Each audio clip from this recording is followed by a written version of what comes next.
నమస్తే, welcome to Andhraprabha. This is Tejaswi. Bihar కు ప్రత్యేక హోదా డిమాండ్ ప్రధాని నరేంద్ర మోదీ ముందు పెడతామని కేంద్ర మంత్రి చిరాగ్ పాశ్వాన్ ఆదివారం అన్నారు. రాష్ట్రానికి ప్రత్యేక హోదాను బీహారీలు ఎంతో కాలంగా కోరుకుంటున్నారని అన్నారు. ఇదేమీ రాజకీయ ఒత్తిడి కాదు. బీహార్ కు స్పెషల్ స్టేటస్ కావాలని ఎప్పటి నుండో అడుగుతున్నాం. బీహార్ లో ఏ పార్టీ అయినా ఇదే కోరుకుంటోంది. మేము ఇందుకు సానుకూలంగానే ఉన్నాము. మేము ఎన్డీఏలో భాగస్వాములం. కూటమిలో బీజేపీ అతిపెద్ద పార్టీ. నరేంద్ర మోదీ మా నేత. మా అందరికీ ఆయనపై నమ్మకం ఉంది. ప్రత్యేక హోదా గురించి మేము అడగకపోతే ఇంకెవరు అడుగుతారు అని పాశ్వాన్ మీడియాతో అన్నారు. బీహారీలు ఎంతో కాలంగా కోరుతున్న ప్రత్యేక హోదా రాష్ట్రానికి దక్కుతుందనే ఆశతో ఉన్నామని పాశ్వాన్ అన్నారు. ఇందుకు సంబంధించిన ఏ నిబంధనల్లో మార్పు చేయాలో చర్చిస్తామని తెలిపారు. ప్రస్తుత నిబంధనల ప్రకారం రాష్ట్రాలకు ప్రత్యేక హోదా అంటూ ఏదీ లేదు. 13వ ప్రణాళిక సంఘం గడువు 2014 ఆగస్టులో ముగిసింది.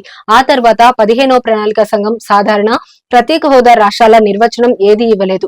అయితే తాజాగా ప్రణాళిక సంఘం సూచనల మేరకు కేంద్ర ప్రభుత్వం పన్నుల్లో మరింత మొత్తాన్ని రాష్ట్రాలకు బదిలీ చేయడం ప్రారంభించింది. పన్నుల్లో రాష్ట్ర వాటాను 32% నుండి 42కు పెంచింది.